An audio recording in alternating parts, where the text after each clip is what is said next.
Breaking down every game, every day in Major League Baseball. This is the Baseball Betting Show. Here is your host, Greg Peterson.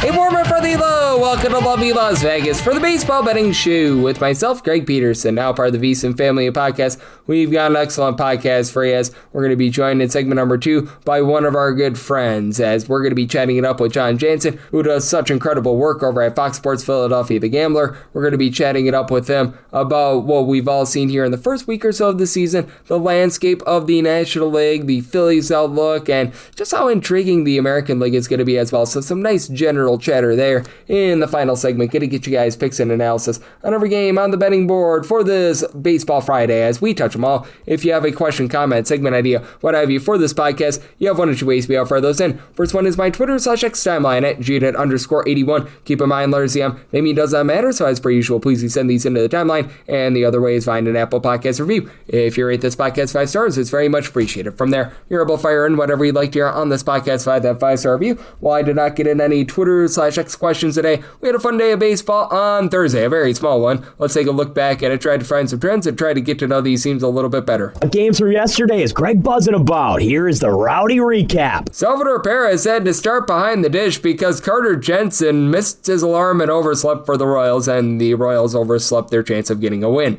5-1, the Twins get the job done. This is not on Cole Reagans. He does take the loss in this, but gives up one unearned run over the course of 6 innings. Ironically enough, the way that the unearned run was scored was because of a pickoff error throw by Salvador Perez, the catcher. So, yeah, that was rough to say the least. Matt Strahm from there, a scoreless inning. John Schreiber gives up a run in an inning, and then Steven Cruz gives up 3 solo home runs in the 9th inning. Josh Bell's second home run of the campaign. Cody Clemens his first. Matt Wallner his second. And Dodge Junko and Milton Bradley, well, he was not playing games. 6 scoreless innings. Cody Funderburk, Justin Topa, both led to scoreless inning. Cole Sands gives up a run in 2/3 of an inning, but Taylor Rogers gets him out of it, and the Twins, they do find a way to be able to get the job done there to go to 2-4. For the Giants, they got their bats to awaken after it's been a little bit of a rough first week and a half or so of the season for them. 7-2, they're able to take down the New York Mets. David Peterson, great name, not such a great performance. 6 runs, 5 of which were earned, given up in 4 1/3 innings, and Sean Manaea is now the long guy for the team. 3 2/3 innings, allows just 1 run. That 1 run, a solo home run to Rafael Devers, his first of the campaign, and Robbie Ray set a Pippa Ray to get in the win here. 5 1/3 innings,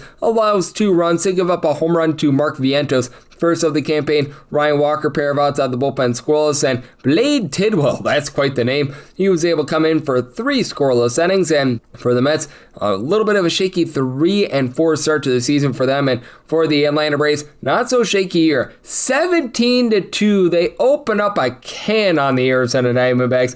Ryan Nelson, 7 runs, only 2 of which was earned. He was hurt by a Nolan Arenado of fielding error.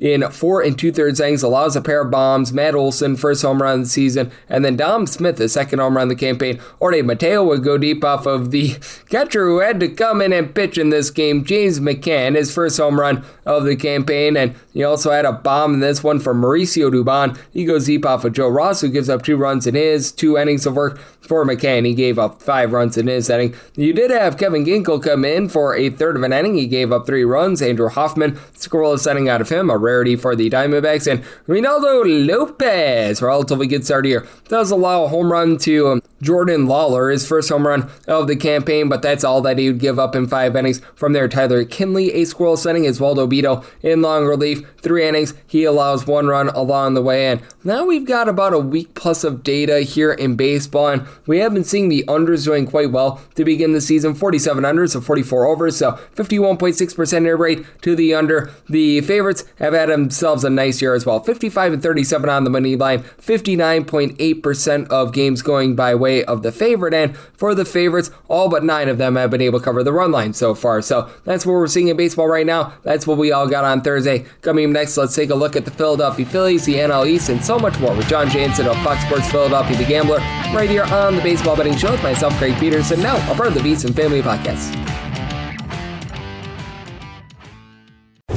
Breaking down every game, every day in Major League Baseball. This is the Baseball Betting Show. Here is your host, Greg Peterson. And we're back here in lovely Las Las Vegas for the Baseball Betting Show with myself, Greg Peterson, now part of the VSiN Family Podcast. Always great to be joined by this man as we've got ourselves Jon Jansen aboard. He does such great work over at the Sports Gambling Podcast. So we're looking at this great game that we all know and love of baseball. I know that he is hard at work taking a look at a little bit of everything out there in the Philadelphia area. On top of that, he does some video game reviews over at RP Gamer. You can catch his movie reviews as well. So he's a man of very, very many talents that you're able to follow on the old Twitter/X at the letter J. His last name Jansen, the number 34 altogether. And John, always a pleasure, my friend. Thank you. Yeah, Greg, thanks for having me. Started the baseball season a little bit rocky in the National League East, I'd say, in the beginning. But yeah, definitely a lot of things to talk about, especially with the Phillies. Yep, exactly. And with the Philadelphia Phillies, I think that's fair to say a little bit of an up and down first two series of the season for them. But how do you take a look at their overall look with a bunch that they're going to be relying upon Aaron Nola here on Friday against the Colorado Rockies? And I think that's fair to say the offense has been sporadic thus far this season. Yeah, offense has been a little bit sporadic, and I think that has to do mostly with the top of the lineup. And that's where like the emphasis, the spotlight for me goes on the Phillies, because everybody wants to get more free agents, bolster the lineup. That was kind of the offseason talk, and the Phillies really didn't do much. But that's because it should be Kyle Schwarber, Trey Turner, Bryce Harper, and really they've been quiet outside of a couple of home runs from Kyle Schwarber. Trey Turner and Bryce Harper are quiet. The good thing is, towards the end of the series with the Nationals, they started to heat up a little bit. Trey Turner had a big hit at the end of the last game of the series. Bryce Harper had the home run that really, I think, sparked sort of that last game as well. So that was encouraging signs. But yeah, really like the beginning of the season, and even right now, like spotlights on those guys, and especially Bryce Harper. He's coming into the season where his GM basically said he's not elite anymore, and he's kind of having to reprove that. I don't think he needs to in my eyes, but I think to himself, to this fan base, to even Dave Dombrowski, kind of has to prove that he's elite. And so far, hasn't really done it, but I think the home run was really big for him. I just think he needs to relax a little bit. He's still a great player. I don't think he's over there. I still think prime of his career type stuff. I think a lot of the emphasis is going to be on the top of the lineup, and especially him. Yep, I think so as well. And how much you take a look at a lot of these Phillies players that I feel like you know this as well as I do. Some of them are very hot and cold to start the season. Like with Bryce Harper, there are times where he is as cold as an igloo, and then when he heats up, he looks like one of the best players in all baseball once again. They pick up Adolis Garcia in the offseason, which he hits for power, but he really didn't move the line at all in Texas over the last few seasons. And I do feel like this does have the propensity to perhaps be a little bit of an all-or-nothing lineup that has some big giant spurts, and then they have some periods for a few weeks where they go cold. Yeah, and it's going to be really interesting because Kyle Schwarber was that steady anchor last year. Probably a career year for him, ended up in MVP talks, but are they going to get that again out of Kyle Schwarber? Really, it is up to Bryce Harper to step up. Also, some other guys you can maybe look at. Look, JT Realmuto signed that 3-year deal. I just don't think there's going to be any improvement with his play. He just kind of is what he is as a catcher that's over 30 years old. Really, the two guys that I'm interested in, Bryson Stott, he had a really great second half of last season. He made an adjustment, I think lowered his hands. Whatever the adjustment was, his numbers greatly improved. He was hitting well in spring training too. I think that's one, like they're going to need either him or Bohm to step up, and I think it's more going to be Stott than Bohm. I think what the Phillies have kind of shown, they didn't really get that big free agent. They got Adolis Garcia, but what they're hoping on is some of their prospects end up doing well. Aiden Miller is going to be one I think you could maybe see up sometime this season. He may be more towards next year, but that's a guy that they really like. We saw Andrew Painter, but a big one is Justin Crawford. And so far, that's the consistency. He is hitting really great to start the year. It's just rock solid contact. It's a line drive hitting. It's just a guy that they don't have in their lineup. They interject in. So it's relying on prospects. You know, yes, Adolis Garcia was the only free agent, and you're right. Like his numbers have really dipped down. If they can find anything, just kind of dig into the well and get anything out of him that he had a few years ago with the Texas Rangers, that'd be great, but I'm not counting on it. Really, the big thing they're counting on is their prospects and Justin Crawford. And I think that's a really healthy thing for a team to do, but it's also a really scary thing because you don't know. So far, I've been really impressed with the kind of contact and line drive hitting Crawford has made. I think that could maybe bring consistency, especially to the bottom of the lineup. Yep, absolutely. And that's going to be big for the Phillies, just to be able to have a guy that can move the line and get on base, as Jon Jansen, who does such great work over at Fox Sports Philadelphia. The Gambler is joining me right here on the Baseball Betting Show. And I do have to ask about this because the division in general, I think, is interesting. The Atlanta Braves were one of the biggest disappointments in the history of mankind last season. That was not great, to say the least. And the New York Mets, we know this, they spend the most of the division. Do they get the most out of that spending? I'm not quite sure. But how do you take a look at this division? Because I feel like the Nationals might be a little bit better this year, but I think it's fair to pick them last in the division. But I like what I'm seeing on the Miami Marlins, albeit it was against the Colorado Rockies and the Chicago White Sox, but they look to be improved. And with the Mets, if they could put it all together, they might have the best talent on paper. But at the same time, we know that the Mets typically find a way to screw things up. Yeah, it kind of seems that way still. Like they just can't shake that feeling of a lot of money and a lot of talent, but it just all doesn't really come together, and it just looks like the same old Mets. Now, look, it's early in the season, things change, but it feels that way with the Mets so far. The Braves, I'm not too sure on. You can never really count them out because they're always such a smart organization. There's always just talent that finds their way onto that roster, whether it is through some trading during the season, whether it's prospects coming up. But yeah, honestly, with the National League, I was really impressed by Washington. There's some really good athletes on that team, really good young players, and if they ever just catch the right groove, that could be a real, I hate to say dangerous, but just a team that like kind of flies under the radar that could really make some noise. So I'm with you. I kind of loved what I saw that in the Nationals. But to me, this is still the Phillies division. A lot of it, again, comes down to really pitching. And I just think with the top of the lineup that they have, this has been a back-to-back 95-plus win team. There's just so much firepower there that it's hard for me to really say that it can go to the Mets, the Braves. Like, this has been the division for 2 years now, and I think it's going to be theirs again until I see otherwise. So yeah, I think they just slightly edge out the rest of the NL East. Absolutely, as we do have Jon Jansen, who does such great work over at Fox Sports Philadelphia, the Gambler, joining me right here on the Baseball Betting Show. And is there a team perhaps out there in the National League that you are feeling bullish on? Obviously, it seems like you feel pretty good about the Philadelphia Phillies, and the Dodgers, they have to be the top team moving forward, even though first week of the season wasn't necessarily great. As we know, it's a long baseball season. I'd be surprised to have anyone above the LA Dodgers right now in the National League, but is there a team or two that you feel like might be able to rise up and might be able to cause some chase to the Dodgers out there in the National League?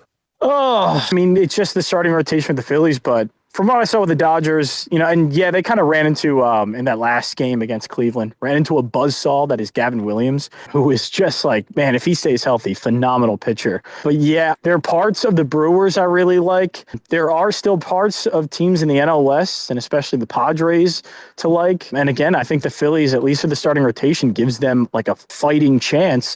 But yeah, it's just like looking top to bottom through that Dodgers lineup. They are the opposite of the Mets, right? They spend the money, and the money ends up, being really productive. So as much as I like some of the other teams in the National League, I think it's really, I hate to say a two-horse race. It's the Dodgers and whoever wants to step up. I think it could be the Phillies. But yeah, it doesn't seem like the rest of the National League is kind of there. I don't know if they can catch up to what the Dodgers have been doing. Yeah, when Andy Pages is on a lot of nights your number 8 hitter, that is absolutely insane. Like, man, I wish that I would root for a team in which Andy Pages would be the number 8 hitter for them. So, yeah, I am right there with you. And just overall, taking a look at the landscape of baseball, just how do you take a look at the season right now? Because it does feel like the National League is going to be running through the Dodgers, but in the American League, I do think that it's quite a bit open. There's a lot of people that are bullish on the Seattle Mariners, but they've had some ups and downs. Yankees have looked rock solid this year, but we know that they're dealing with injuries, and right now for the Red Sox, that's looking less than savory. But you also did have the Blue Jays be just an out away from winning the World Series last year, and I think that entire American League is going to be fun to gauge with a lot of teams that could be able to come out of the woodwork and really be able to challenge, should be able to make the World Series. Yeah, I think the American League is where the interesting conversations can be had. You mentioned a couple of teams, the Blue Jays, the Yankees, just looking at the American League East, those two teams, obviously. And with the Yankees, with Cam Schlittler now, it's like there's a lot of firepower there in the starting rotation. The starting rotation is great to start, especially with Max Fried. So there's been a lot of good things there. But there's one team, and like this is just kind of a theme overall. I think there's a lot of really great rookies this year. A lot of guys coming up, and I know the big ones now, Connor Griffin, the 19-year-old who's coming up and going to be making waves, and everybody's going to be talking about him. But like Kevin McGonigal adds like this big time pop flair to a Detroit lineup that didn't really have it last year. They got better play out of like Spencer Torkelson and some players. But to me, like, it is Kevin McGonigal that, like, maybe has the most impact as a rookie. And I'm really excited to see what that lineup looks like, because the starting rotation's great, and so is the bullpen. We know the pitching's good. It's just really the hitting that we're not sure of. And Kevin McGonigal adds just so much to a lineup. So, yeah, it's a lot to put on a rookie, but certainly it has my attention.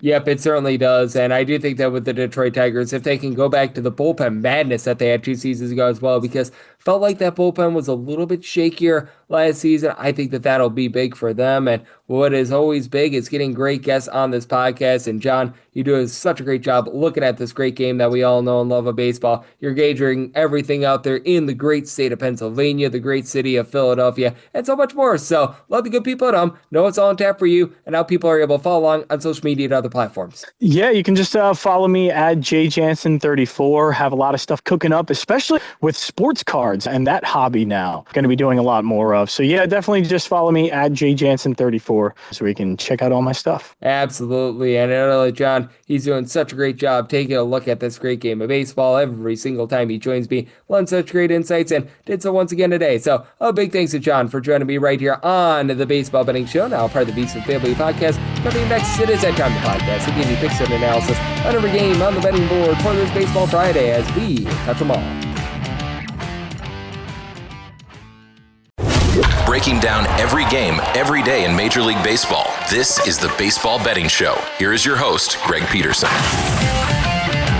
And we're back here in lovely Las Vegas for the Baseball Betting Show with myself, Greg Peterson, now part of the VSiN Family Podcast. Always great to be joined by Jon Jansen, who does such great work over at Fox Sports Philadelphia, The Gambler. Every single time he joins me, he lends such great insights and did so once again today. So a big thanks to John for joining me in the last segment. Now it is that time of the podcast. I give you picks and analysis on every game on the betting board for this Baseball Friday as we touch them all. If a game is listed on the betting board, Greg has a side and a total on it, so it is time to touch them all. Do note that, as per usual, any changes that are made to these plays will be listed up on my Twitter/X feed at June@_D1. We are going to be going in Las Vegas rotation order. This is where we go with the National League games first in time order, the American League games in time order, any interleague games, those are going to be at the bottom in time order. One exception is that because the Blue Jays and White Sox game was postponed yesterday, that got added to the bottom, so that will be the last game that I hit because it was an added game. So we'll start things off with 901, 902.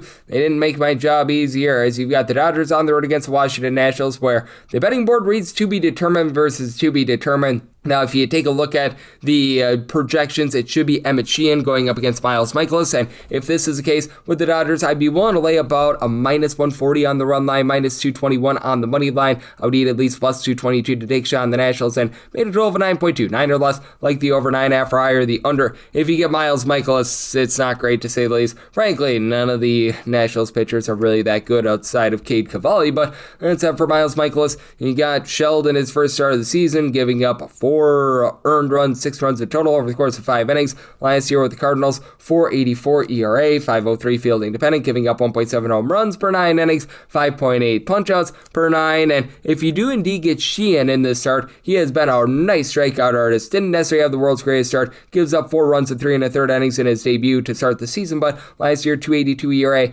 11 strikeouts, 0.9 home runs allowed per 9 innings. Now, if you don't get Sheehan and you get like a bullpen game, the Dodgers are still going to be a sizable favorite. Dodgers, by the way, have really struggled with their offense here to begin the season. They only scored 1 run in that last game against the Cleveland Guardians, but I have some faith that they're going to be able to find it here. They've got one of the best teams that money can buy. Shohei Ohtani is going to do Shohei Ohtani things, give you 40-plus home runs. Mookie Betts, he was down a little bit last season. He's had a little bit of a rough start this season. I think that he finds that at some point Kyle Tucker probably just need to get a few nerves out of him. Max Muncy already has a home run to his credit. He's so big for this offense, by the way. When he was out of the fold last season, the team's run production dropped by more than a full run per game than when he's in the lineup, and Andy Paz has had a nice start to the season, hitting above a 400 in this small sample size. And then for the Nationals, you got James Wood, who gave you good wood last year, hit above a 250 with 31 home runs. CJ Abrams has been able to do a nice job moving line, and Joey Weimer, who they acquired from the Milwaukee Brewers, right now having himself a pretty nice start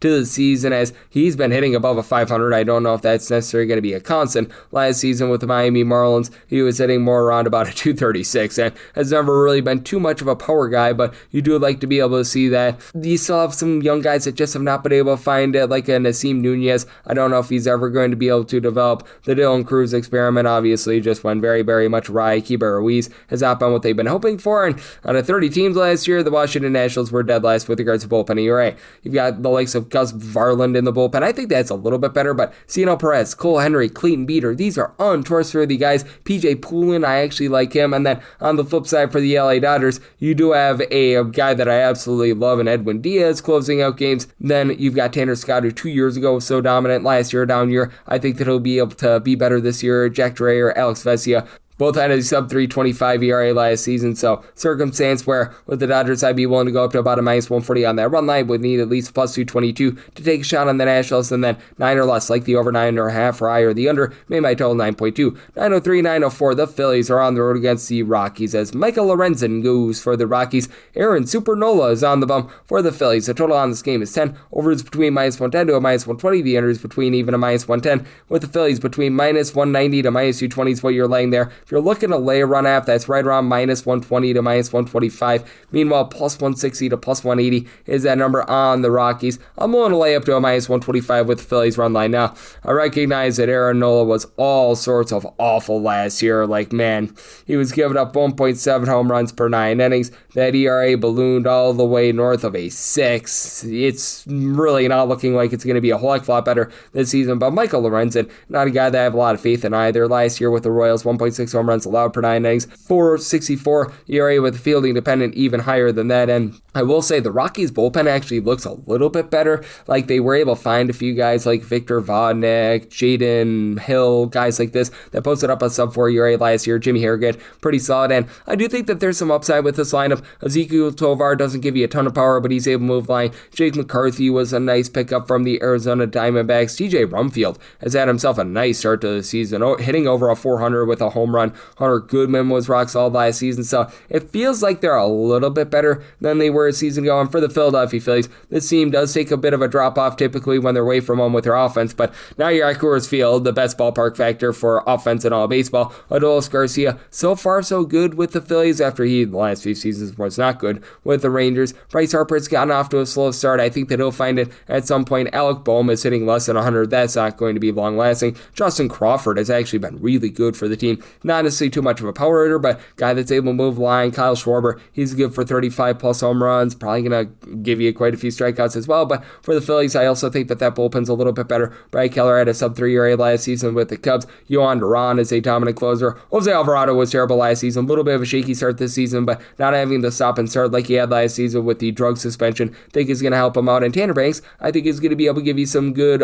bullpen innings as well. So I did set a total here of 11.1. It is in Coors Field. Recognize that it's colder this time of year, but like the over and the Phillies on the run line, 905, 906. The Atlanta Braves, they're going to be on the road facing off against the Arizona Diamondbacks. Eduardo Rodriguez goes for the Saints. Grant Holmes goes for the Atlanta Braves. Braves between minus 118 to minus 126 favorites, and between even money to plus 105. That number on the Snakes. 9 is the total. Over is minus 115, and the under is minus 105. And with the Braves, I did set them at a minus 124. We wanted to lay the money line with them, and when it comes to Eduardo Rodriguez, I think that he's doing for a little bit better year this year than he had last year, but I just don't know if he's ever going to find it once again. For Eduardo Rodriguez, last season, he supplied a 5.02 ERA with about a 4.57 fielding dependent, 1.5 home runs, 3.5 walks allowed per 9 innings. Grant Holmes is a little bit wild as well. The walks numbers were just way too high from last season, right around about 4.2 walks per 9, but 9.5 strikeouts per 9 innings. I do think that there's some upside there. And for the Atlanta Braves, they've done a pretty solid job in terms of revamping this bullpen. Robert Suarez was a really good closer with the Padres.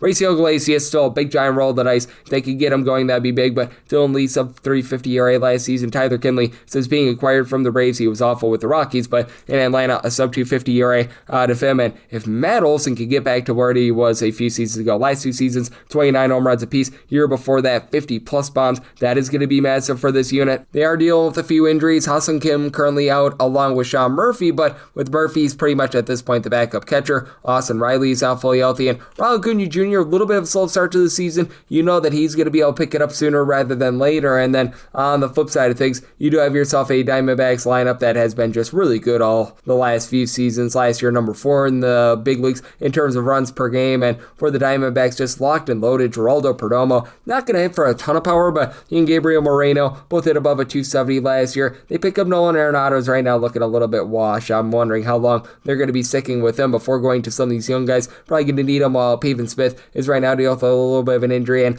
Carlos Santana looks like he's a bit washed as well. But Jordan Lawler, he's got a lot of upside, not a ton of power, but guy that's able to move the line. Alec Thomas is good at getting on base, and then Corbin Carroll, Ketel Marte. These 2 guys good for 25 plus home runs last season. Both of these guys doing a solid job reaching base. Big thing for the Diamondbacks, so this bullpen is just not great. Bottom 5 in terms of VRA last season. AJ Puck's still on the injured list. They're kicking the tires on Jonathan Loaizago, had north of a 4 ERA last season with the Yankees. Paul Sewell just looks not great, to say the least. Ryan Thompson has dealt with injuries. When he's been fully healthy, he's been relatively solid, but had his ERA go up to a 3.92 last season. So do think that for the Braves, they've got the leg up here. And what I think is going to be a higher scoring game, semi-total 9.3, like the over, and with the Braves, willing to lay up to a minus 123 on the money line. 907-908, it's the Mets on the road against the Giants as Tyler Mahle goes for the Giants. Nolan McLean is on the bump for the Mets, and the Mets do find themselves between minus 130 to minus 140 favors, seeing minus 125 out there as well. Plus 110 to plus 115, that number on the Giants, 7.5 is the total. Over and under anywhere between minus 105 to a minus 115, and I'm in on the under. I did set my total at a 7.2. Nolan McLean has just been absolutely masterful since coming up to the big league level. His stuff is electric. He really doesn't issue too many free passes, and the small sample size that he's had, 9 career starts at the big league level, 11 strikeouts at 3.1 walks per 9 innings, 221 ERA. That includes the first start of this season as well. And for Mahle, he was really good last season with the Rangers. Do have to wonder if that was a little bit of fool's gold. He was getting just 6.9 strikeouts per 9 innings, but still, he was able to keep the ball in the yard, giving up a half home run per 9 innings. Now he's in a very pitcher-friendly ballpark out there in San Francisco. And for the Giants last year, they were 4th in the big leagues in terms of bullpen ERA. Now, they did trade away some of those pieces like a Camilo Doval at the trade deadline. Ryan Walker did have north of 4 ERA, and Yoel Figueroa, Alonso Buto, both being on the injury list. That's rough for this team, so they're going to be looking to mix and match in this bullpen here moving forward with the likes of AJT Brubaker, Matt Gage, so they're not quite the same bullpen that they have been in the past. And when it comes to this Giants lineup, they've been having a rough go of it here to begin the season. Rafael Devers looked a little bit better in the second half of the season last year rather than the first half, but he just has not been able to find it with this squad. You've got Eloy Ramos, who last 2 seasons, 22 plus home runs, like what he brings to the table.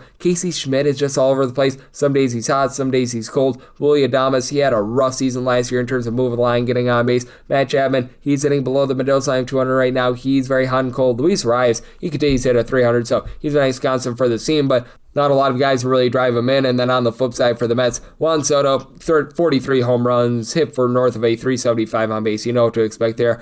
I know that there's a lot of people upset with Bo Bichette. He's going to be able to find it sooner rather than later. Francisco Lindor is just always a relatively slow starter. I think that he's going to be able to find it as well, and he's been able to get some good production out of Luis Robert, that walk-off home run earlier in the season, so that's big because he was not looking so great with the White Sox. Marcus Semien is really the guy that I have my question marks with. Never really found it with the Texas Rangers. He's off to a rough start to the season this year, but Jorge Polanco I thought was a nice add. And then when you take a look at this bullpen, now you've got Devin Williams and Luke Weaver who come on over from the Yankees. With Williams, he looks much better this year than he has the last few seasons. It was as if Pete Alonso had stolen his career back, and now that he's in New York, perhaps he gets it back. Tobias Myers is able to be a nice long guy for this team. Brooks Fraley is a guy that I like as well, so I do think that the Mets do a nice job getting it done in a lower scoring game. Semi-total 7.2, like the under, and I'm willing to lay up to a minus 132 on this Mets money line. 909, 910, you've got the Rays, and they're going to be on the road against the Minnesota Twins. Joe Boyle rules, goes for the Rays, and Bailey Ober is on the bump for Minnesota. Minnesota does find themselves as a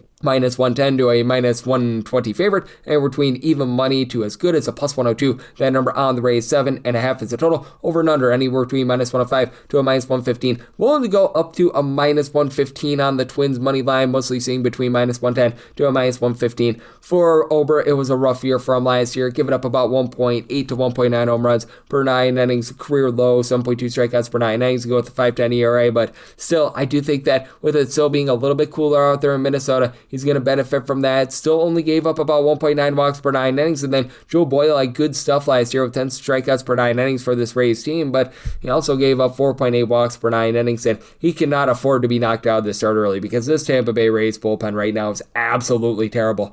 They are posting up north of a 9 ERA. Like, when you think of the Tampa Bay Rays, typically you think of really good bullpen pitching. You just don't have that anymore. Like, why is Griffin Jackson employed on a big league roster? I have no idea. Ian Seymour should be a starter. He should not be coming out of the bullpen. Garrett Clevenger was pretty solid last season, and you have to have question marks with the likes of Yandres Gomez and company in that bullpen. And I mean, for the Rays, this is a solid offense. They were in the upper half of the big leagues in terms of run creation last year. Last season, you had 40-plus home runs out of Junior Caminero. You were getting over a 300 batting average out of Jonathan Aranda with some functional power. Cedric Mullins, he's off to a really rough start to the season. I don't know if he's ever going to find that peak form like he had a few seasons ago, but Johnny DeLuca has come out and had a nice start to the season. Carson Williams, along with Ben Williamson. I think that these are guys in the infield that are going to be able to move the line. Yandy Diaz, he's a guy that gave you 20-plus home runs and over a 350 on base last season. Then on the other side, things for Minnesota, I think that the offense is going to be fine. Like Byron Buxton, Royce Lewis, their biggest issues have been just staying healthy. If these guys stay healthy, I think that you've got some upside. Lewis is right now not hitting for a lot of average, but he's already got a pair of home runs. Byron Buxton, he's had a little bit of a shaky start to the season, but he'll find it sooner rather than later. Luke Cashiel, in the small sample size he had last season, he was hitting a 300. Now you do have some all-or-nothing guys like Cody Clemens. Matt Wallner had 20-plus home runs last season, but really didn't move the line, so you're going to need a little bit more consistency there. And it's not like this Twins bullpen is any great either. Like, you've got Taylor Rogers, who I think is going to be solid in this bullpen. Justin Topa, Cody Funderburk, these were guys that had just a hair below a 4 ERA last season. Zach Kent, Cole Sands, these are guys that are not really too trustworthy, so I do think that you're going to get runs up on the board in this game, but do like the Twins to be able to get the job done. Willing to lay up to a minus 115 on that money line. Made my total at an 8.2, so you're at the 7.5. Also went on the over to go along with the Twins money line. 9-11, 9-12, you've got the Seattle Mariners on the road against the LA Angels. Reed Detmers goes for the Angels. Brian Wu says woohoo to another start, and for the Mariners, you're going to be finding them between minus 160 to minus 165 on the money line. If you're looking to lay around half right now, that's between plus 105 to even money. Meanwhile, with the Angels, that is between plus 130 to seeing as good as a plus 150 out there as well. And the total is 8, over and under, both at minus 110. I will take a plus 148 or greater here with the Angels on the money line. So seeing that plus 150, sign me up there. For Reed Detmers, he was actually really good out of the bullpen last season. I recognize that the ERA might not be sterling, but still, he was posting up about a 3.96 ERA with a 3.12 fielding independent.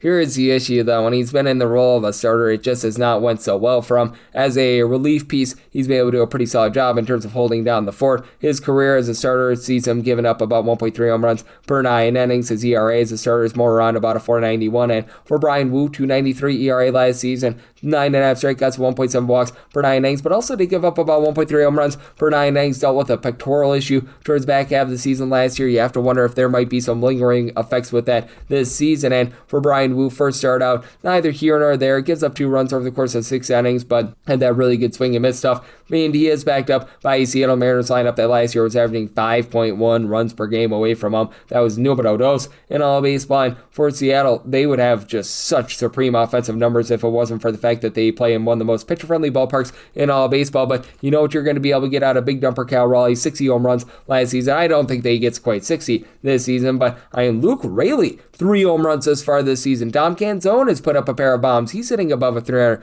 Brendan Donovan, nice pickup from the Cardinals. He was always a 350 on base guy for them. He's got a pair of bombs. Julio Rodriguez just always starts slow, and he is once again along Josh Naylor, but I have to figure that these guys are going to be able to come along for the ride. For the Mariners, they've got one of the best 1-2 punches in all baseball in their bullpen. Matt Brash, Andres Munoz. These guys are all so dominant. Jose Ferreira's been pretty solid in the bullpen thus far as well, but have to have a few question marks with some of the other long guys like a Cooper Criswell that they're kicking the tires on. And obviously, when it comes to the LA Angels, always have to have lots and lots of question marks with this bullpen, as they no longer have Kenley Jansen from a season ago. Yay, verily there. Sam Bachman has actually been solid, and they signed a few veterans like Brent Suter's always been a presentable relief piece. Drew Pomeranz had a solid year last year with the Cubs, but these guys are currently getting lit up, and these guys are probably going to be suffering from the fact that guys like Jack Kachanowicz and Ryan Johnson getting starts are not great. But for the Angels last year, fourth in the league in terms of home runs on a per at-bat basis. You've already got Zach Neto, Nolan Schunall, and Mike Trout up to a pair of home runs apiece, so they're moving the line. You've got Yoel Moncada, who continues to be a big giant waste of money for this team, but like the pickup of Josh Lowe, I think that he can be able to have some upside as well. Peraza at the bottom of the lineup has actually done a nice job finding a way on base. Joe Adell is a little bit of an all-or-nothing hitter, but I do think that for the Angels, they're going to be able to get some good wood on Brian Wu, and I do think that this is going to be a higher scoring game, so I like the Angels on the money line at a plus 148 or higher, and I'm in on the over. Semi-total at an 8.7, 913, 914. It's the Astros on the road against the Athletics. Jeffrey Springs is on the bump for the Athletics, and Christian Javier is on the bump for the Astros. Astros to find themselves between minus 110 to minus 118 favorites, between even money to minus 105 is that number on the Athletics. 10 to 10.5 is the total on the 10.5. Under is minus 120. The over is even on the 10, and the over is between minus 105 to minus 120. Under is between minus 115 to even money. And with the Astros, I set them as a plus 122 underdog. So I'm going to be willing to side with the Athletics on the money line. For Jeffrey Springs, 4.12 ERA with 1.5 home runs allowed per 9 innings last season. Not necessarily great there, but Christian Javier in games played away from home last season, a 7.11 ERA. Small sample size last season. He only made 8 starts, 7 starts a year before that. He's been all sorts of banged up, so not sure what you're going to get out of him. And in the first start of the season this year, looked once again very shaky. 6 runs allowed in 4 2/3 innings. Last year was giving up about 3.5 walks per 9 innings, so command is a little bit of an issue. Now what's an issue for the Athletics is that I really don't have any faith whatsoever in this bullpen. I mean, when you've got Elvis Alvarado as one of your main relief pieces, that's not a place where you want to be. They were able to get some okay production out of the likes of Michael Kelly, Justin Cerner last year. They had sub 4 ERAs. Hogan Harris is probably going to be a guy that they utilize quite a bit, but the Athletics, even though the offense has been a little bit rough here, 17 runs in the first 6 games of the season, you know that these guys are going to be able to hit. Jacob Wilson was sitting at 300 last year. Shea Langoliers. Shea has banged 5 home runs already this season. The rest of the team has 1, so I do think that they'll pick it up. Tyler Soderstrom, Nick Kurtz, a little bit of slow starts of the season after last year. They both hit 20 plus bombs, both at above a 250, so they're going to be able to find it there. Jeff McNeil is the guy that's able to move the line. Lawrence Butler was a little bit shaky last season, but he's got some functional power as well. And then on the other end, for the Houston Astros, they were a team that was very inconsistent with their offense last season, but getting back Carlos Correa at the trade deadline last year, I think was big. Yordan Alvarez finally looks healthy. 3 home runs and is hitting above a 400. Obviously, that's not going to be a mainstay,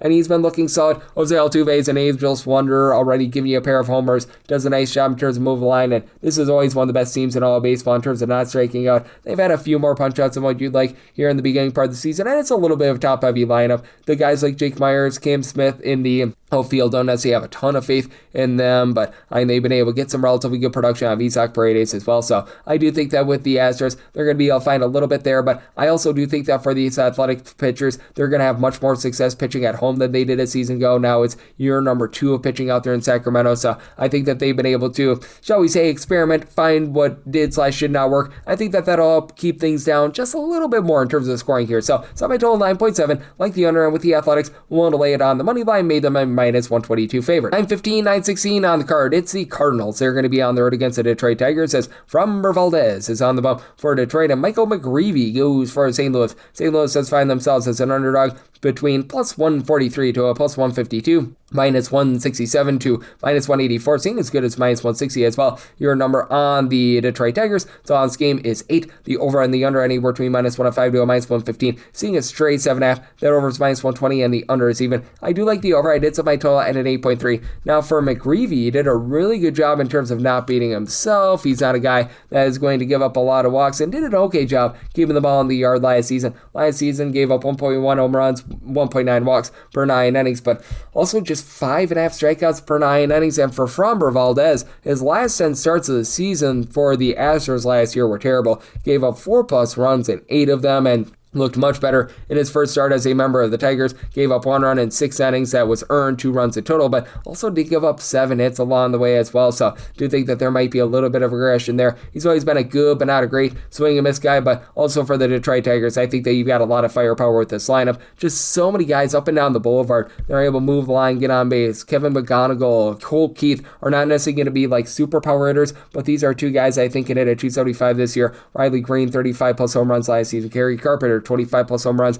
last season. Both guys, they're able to do a nice job in terms of reaching base. Even at the catcher spot, Dylan Dingler is a guy that does a really good job in terms of moving line for this team. Gleyber Torres has been nice and consistent in terms of giving you functional power along with finding a way on. And for the Detroit Tigers, 2 years ago, you had bullpen madness and all those guys doing a great job there. Last year, we saw a little bit of a fall off with that bullpen, and Wolves is off to a little bit of a shaky start to the season, but having these guys like Tyler Holton, Brant Herter, Kyle Finnegan, they're able to give you multiple innings, and I think that they're all going to supply a sub-350 ERA is big. Now, they've got Kenley Jansen closing out game. That's not good, to say the least, but on the flip side, for the St. Louis Cardinals, bullpen has started out really shaky. Chris Roycroft is not necessarily a guy that I have a lot of faith in, but I do think that you're going to be able to get a little bit more moving forward out of the likes of Riley O'Brien, JoJo Romero, who had a sub-350 ERA last season. Gordon Graceffo is actually looking relatively solid in this bullpen as well, so upside with those guys, and for the Cardinals, it's a young lineup that I think is going to have its struggles, but you've had a few guys be able to step up. Nolan Gorman, he's an all-or-nothing guy. He's got 2 home runs thus far last year, less than a 320 on base, but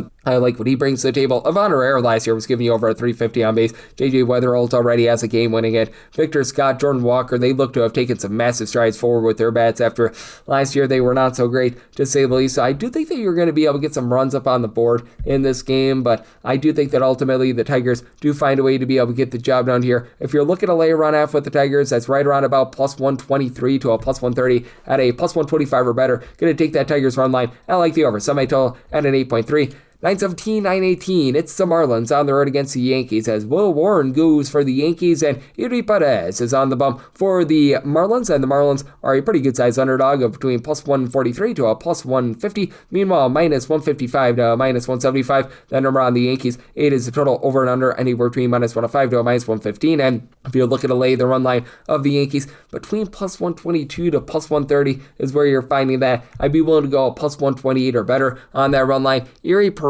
just was not the same pitcher when he was away from home rather than at home last season. At home, he was masterful. 293 ERA, 0.2 home runs allowed per 9 innings. 5.33 ERA with 1.9 home runs allowed per 9 innings away from home last season. Now, good electric stuff. A guy that's able to give you 9 plus strikeouts per 9 innings. And Will Warren is a pretty good strikeout pitcher. He was just doomed by the fact that he was giving out about 3.6 walks per 9 innings last season. And he was also giving up 1.2 home runs per 9 innings. Warren last year, a 4.44 ERA, so that was a little bit less than savory, to say the least. Goes up against a Marlins team that they're off to a nice start to the season, but what can you make with that first series of the season being against the Colorado Rockies and all being one-run games? So there is that little bit of asterisk, and then the other series was against the Chicago White Sox, so that's not great. But Liam Hicks, he does have 3 home runs and 12 RBI to start the season. You'll love to be able to see that. Xavier Edwards is a guy that I think could hit for a 300 plus this season. Otto Lopez was one of the more unlucky hitters in all of baseball last season. You take a look at his WOBA, and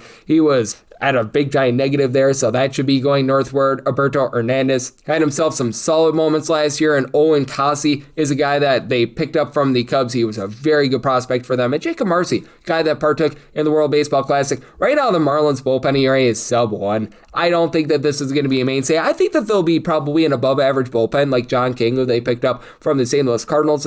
Lake Bakar can be a nice long guy for this team. Pete Fairbanks, Calvin Fauché, they're great at the back end, but I do think that dries up a little bit. And for the New York Yankees, this team was number 1 in the league in terms of run creation last year with about 5.2 runs per game. Now, the balls that are going to be flying out in June and July aren't going to be quite flying out as much this time of year, but Aaron Judge, after that rough first game of the season, he's got a pair of homers, hitting for just a 160 on base. You know that that's going to be going northward. You've got Jose Calabrillo, a guy that I think is going to be able to move the line. Giancarlo Stanton's right now hitting a 500. That's not going to be a mainstay, but it looks like he's doing a nice job with his overall plate approach. Cody Bellinger is a guy that that both gives you power and is a guy that is able to move the line. You saw the rise of Trent Grisham and guys like that last season. Jazz Chisholm is a guy that's able to find a way on base. And for the Yankees, even though they don't have Luke Weaver from a season ago, picking up David Bednar, Camilo Duvall were really nice pickups in the bullpen. Tim Hill, Fernando Cruz, they were able to give you a sub 375 ERA last season. So do think they get a higher scoring game. I do think that the Yankees do a nice job getting to Erie Perez. So my total at 8.7. I like the over. And with the Yankees,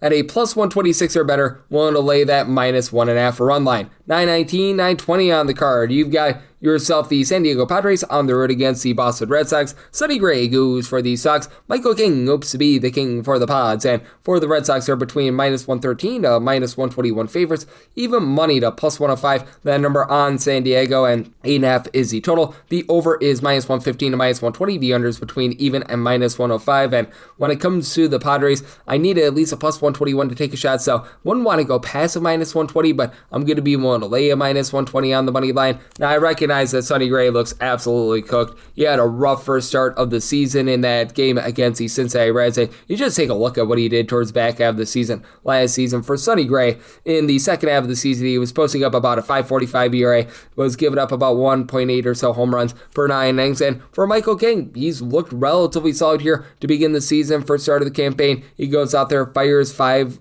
innings, and he gives up just 1 earned run along the way, but he did walk 4 there. He dealt with a lot of injuries last season, so you have to wonder if he's at fully 100%. Now, the good news for the San Diego Padres is that they've got the number 1 bullpen in all of baseball at their disposal, dealing with a few injuries. I know that they've been having in and out of the lineup a few guys like a Jason Adam. That's going to be big for them. I believe Yuki Matsui is still currently on the shelf as well, but Ron Mandanaccio is a guy that's able to give you some good innings. Mason Miller is a great closer. Jeremiah Estrada, though, has been having his issues as well. And for the Padres, it's been a little bit of a touch and go lineup here to begin the season. Xander Bogaerts just has not lived up to that contract, so Red Sox are probably glad that they didn't pay him. Jake Cronenworth, Jackson Merrill, they had hot and cold seasons last year. Gavin Sheets is a guy that I like. Last season, he was able to do a very functional job for the team. 19 home runs, about a 320 on base, and then Manny Machado, Fernando Tatis Jr., they're good for 25 plus home runs and give you over a 340 on base, but for the Red Sox, I do think that this lineup is going to be able to wake up a little bit, as you've got a guy in Carlos Orvaez who's one of the better hitting catchers in all of baseball. They pick up Wilson Contreras in the offseason, who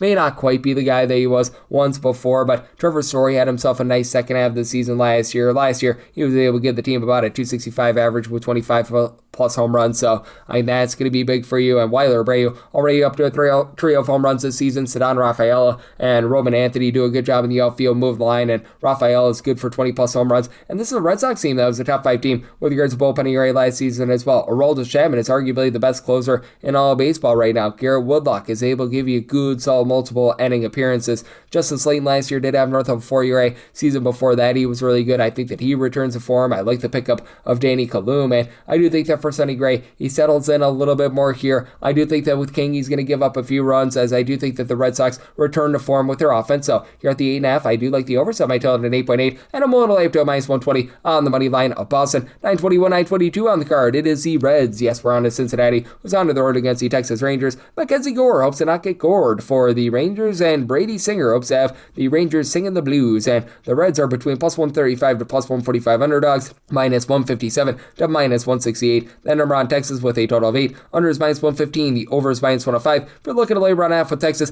that's between plus 125 to a plus 135. If I could get a plus 150 or better with the Reds, I'd be willing to take a shot on the money line. Right now, we're finding that at a plus 145, but I think that when it's all said and done, I'm going to be able to get there. If not, I'd be willing to just take a run at like a minus 135 or so with the Reds. Right now, I'm seeing that way out of sorts, so it would need to be a money line play most likely, because I don't think that that run line goes into where I would need it to be. But that said, it's looking like I should be able to find that like plus 148, plus 150 with the Reds. And for Mackenzie Gore, looked really good in his first start with the Texas Rangers. Do I have to have a little bit of a fear of the walks? But it feels like he's been a little bit unlucky throughout his career. Like last season, he had a 4.17 ERA, but a 3.74 fielding independent. Didn't have strikeouts to 3.6 walks per 9 innings, with only about 1.1 home runs allowed per 9 innings. And for Brady Singer, he had an issue with his command towards the beginning part of the season last year. He was posting up an ERA above a 4 pre-All-Star break. After the All-Star break, he was giving up more like 2.6 walks per 9 innings. After that was 3.6 in the beginning part of the season. Was posting up a sub 365 ERA. So I think that he's going to be able to find it here. And for the Texas Rangers, do have to have quite a bit of question mark with regards to this lineup because you do have a lot of guys who have just been banged up over the last few seasons. Now, Jake Berger off to a really nice start to the season through about 6 or so games. He's already got a pair of home runs to his credit. And Jon Jansen, it looks like he's finding a home here. He's hitting nearly a 300 with a home run. It's a very small sample size, though. The Joshes, Josh Smith, Josh Young, they're not going to give you incredible power, but they do a nice job moving the line. Jock Peterson just looks absolutely toasted at this point. I think that they should just put Andrew McCutchen day in and day out there at the DH spot because he looks to be done. But Evan Carter was a big part of their World Series run a few seasons ago, and this is a Rangers team that was in the top 5 towards the bullpen ERA last season. Robert Garcia, Chris Martin were able to give a sub 3.75 ERA. You've got a guy in Cole Winn who had a sub 2 ERA last season. The Jays, Jacob Junis, Jalen Beeks, these are guys who are able to be nice innings eaters for you. And then for the Reds, you do have to be cautious of this bullpen because Emilio Pagan is just not good. But Rock and Roll Burke, Pierce Johnson, they had sub 3.50 ERAs last season. They've been a little bit suspect here to begin the season, but I like what you're able to get out of Tony Santillan. And Eugenio Suarez, welcome back to him after he spent a few seasons away from Cincinnati. Already has a pair of home runs to his credit. Ellie De La Cruz is up to a pair of home runs as well. You don't have a lot of guys that are moving the line for the team right now, so they're going to need a little bit more out of De La Cruz and company, but Cousin Sal Stewart, pair of home runs, hitting well above a 400. Nice start to the season from Cabrian Hayes. Spencer Sear have been rough out there in the infield. I think that they're going to find it a little bit more. Like I said, right now I'm finding this money line price more around about a plus 140 to a plus 145, so I need this to get to at least a plus 149 for me to buy in there, but I think that when it's all said and done, should be able to find that plus price on the Reds money line to go along with this total over. I did set my total at an 8.1, 923, 924. You've got the Chicago Cubs, and they're going to be on the road. They're facing off against the Cleveland Guardians. Joey Cantillo is going to be on the bump for the Guardians, and Cade Horton, he hopes to hear who for the Cubs. Right now, most places have this game presently off the board. I've been searching for any sort of money line prices whatsoever, but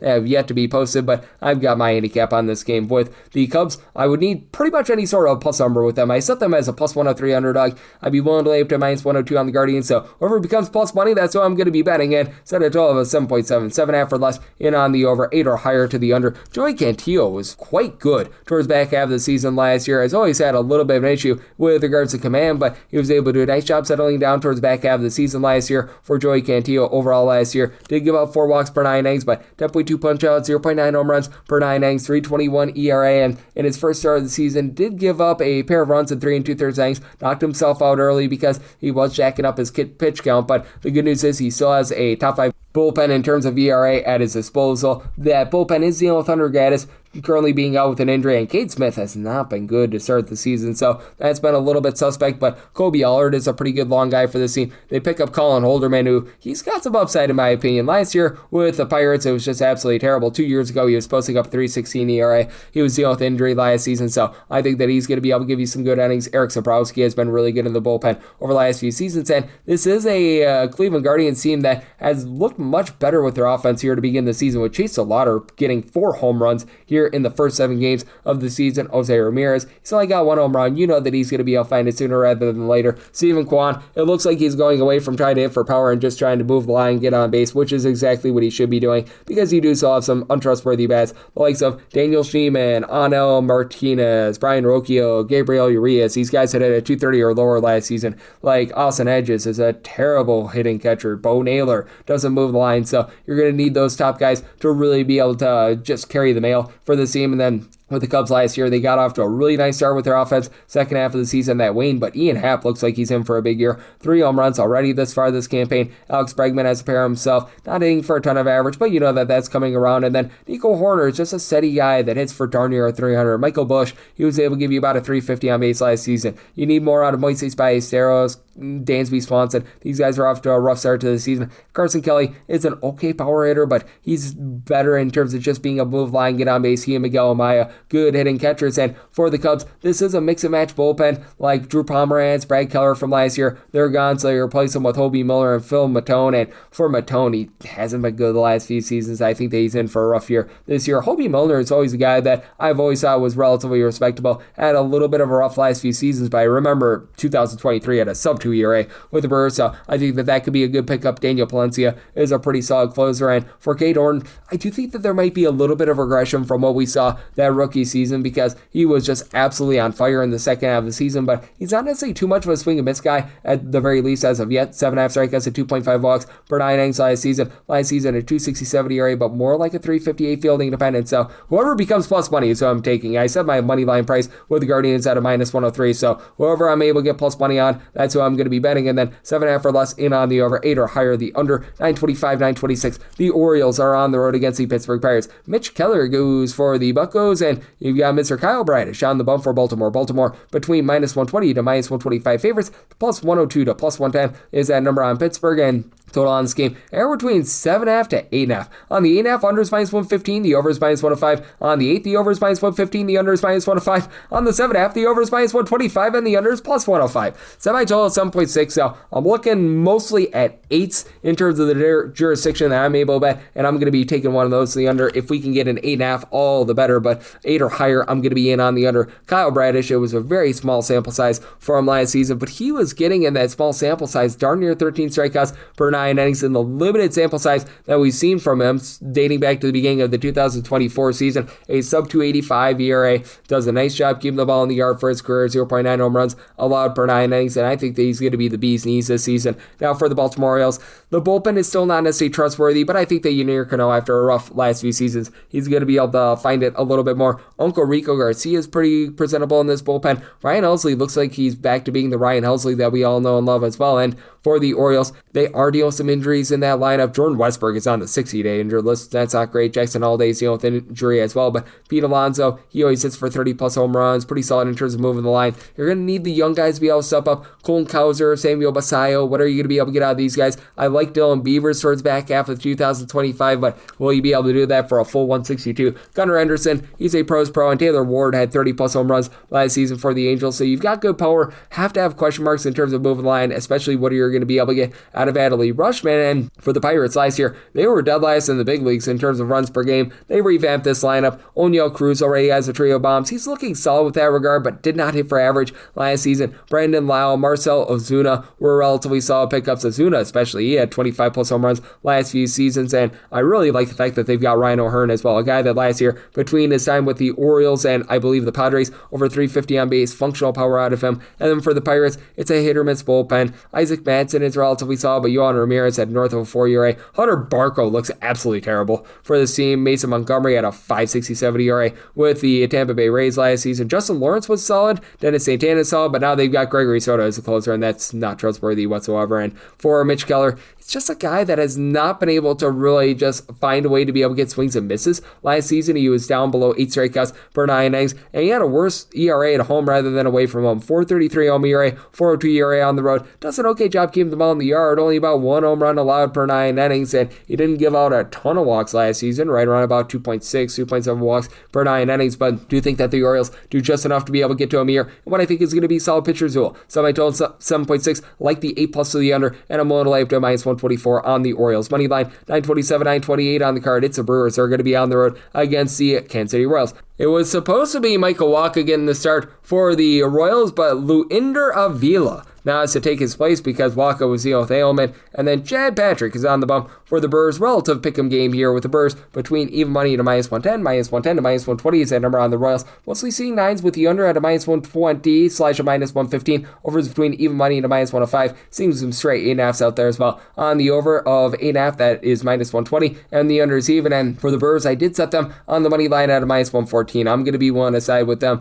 Originally was going to be rolling with the Royals because Michael Wacha is a steady Eddie guy. And Luinder Avila, I actually do think has a little bit of upside. Saw a cup of coffee at the big league level coming out of the bullpen. 13 appearances. He had a $1.29 ERA. Had good luck herself with over 10 strikeouts per 9 innings, but I just don't think that he's going to be lending a lot of length in general. Now, he was by trade a little bit more of a starter down at the minor league level at Quad Cities last season. He was able to put up some relatively solid numbers, struggled at the AAA level, but I do think that there's a little bit of upside here, but it is going to be a little bit of a wholesale game for the Kansas City Royals, and hopefully they don't have their catcher oversleep, unlike yesterday, which that was not great, to say the least, but that's it for the Milwaukee Milwaukee Brewers, they just have the better and deeper bullpen, especially with Carlos Estevez right now dealing with a little bit of ailment for the Royals. Lucas Erceg is a really good closer for the team. You've got John Schreiber, who's able to give you a sub-4 ERA, but he's had some struggles to begin the season. Matt Strahm, I like what he's able to bring to the table, but for the Milwaukee Brewers, even though Chad Badrick, he really did go down the toilet bowl towards the second half of the season last year, we have seen this organization do a nice job in terms of bringing the most out of pitchers in his first start of the season. Patrick looked relatively solid. 1 run allowed in 4 1/3 innings, and last season he was getting about 9.5 strikeouts per 9 innings, so the swing and miss stuff is definitely there from. And additionally, you've got likes of Jared Koenig, Aaron Ashby, Ebner Uribe that all supplied a sub-325 ERA last season. Anel Zerpa is actually a guy that they pick up from the Royals. Trevor McGill is a good closer, and for the Brewers, they were 5th in the league in terms of run creation last year. Bryce Terang, Sal Frelick, both of these guys are able to give you 20-plus stone bags. They're both able to hit above a 260. Joey Ortiz, not necessarily a fearsome bat, but he moves the line. They're dealing with some injuries. Andrew Vaughn, Jackson Trio being out with injury is an issue, but Brandon Lockridge is right now hitting a 400. He's not like a power guy or anything like that, but he's finding a way on. William Contreras, along with Christian Yelich, are good for 20-plus home runs. They do a nice job in terms of reaching base as well, and then for the Royals, they should benefit from the fact that they moved the fences in this season, and you've got a guy in Salvador Perez who he's a guy that should be able to get quite a few home runs in this ballpark. Not really move the line the way that he did in the past, but still was able to hit 30 home runs last season. You got Vinny Pasquantino who's coming off a 30 home run season last year. Isaac Collins is a former Brewer that would love to stick it to his team. He's a little bit hit or miss, so Jonathan India has not been able to give you too much since being dealt on over to Kansas City, and then Jack Caglione, he just has not panned out yet. They picked up Starling Marte, which I think is going to be a nice upside pickup for them, and you know what you're going to get out of Bobby Witt Jr., but I do think that with the Royals having to go with Avila in this game, that it does put the Brewers over the top, and I do think that the Brewers find a way to help you out to the over. So my total 9.1, like the over, and I'm willing to lay up to a minus 113 on the Brewers money line. Wrap things up with 929, 930 on the card is the Blue Jays. They're going to be on the road against the Chicago White Sox, as Dylan Cease is going to be on the bump for the Blue Jays, and for the White Sox, the bulk guy is going to be Sean Burke, but they're going to be going with an opener of, I believe, Grant Taylor, and right now with the Blue Jays, you're going to be finding them as pretty sizable favorites, anywhere between minus 190 to minus 207.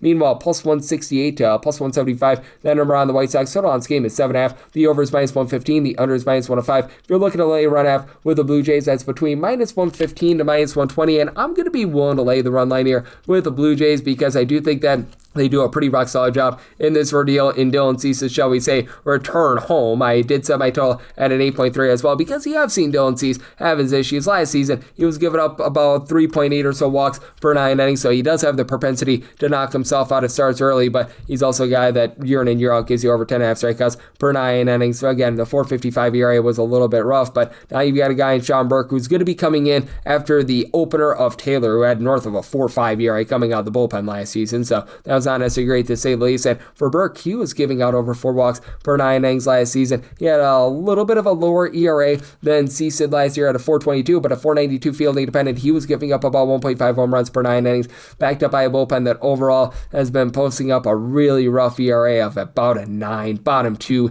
in the big leagues. And for the Blue Jays, 6.58 bullpen ERA. They're in the bottom 5 of the big leagues as well. Brandon Little has been coming up very little for the team, to say the least. I do like Louis Varland in the bullpen, but other than the postseason run, Jeff Hoffman has not necessarily been able to pan out for this team either. And for the Chicago White Sox, you've got Sir Anthony Dominguez right now as your closer. That's not a place where you want to be. Jordan Leisure gives you a 4+ ERA. Sean Newcomb is just completely washed. And for the White Sox, I see some upside with this lineup. Colson Montgomery, he had 15+ home runs, moved the line last season. Mataka Murakami already up to 3 home runs. Edgar Guerrero hit above a 270 last year. Austin This kid is looking solid. Luan Acuna, he doesn't hit for any power whatsoever, but still, all in all, I like this lineup. Andrew Benintendi, 20+ home runs last season, and for the Blue Jays, I do think that they're going to be able to find it as well on offense. For some reason, they just haven't hit the world's greatest when they've been in their home ballpark, but I think getting away might actually help them out. Don't call his name Alexander Kirk, hit above a 275 last year. Vlad Guerrero Jr., 23 home runs during the regular season, really got it going in the postseason. I think that he's in for a big year. Dalton Varsho last year was getting a home run every about 13 or so at bats. George Springer was up to 30+ bombs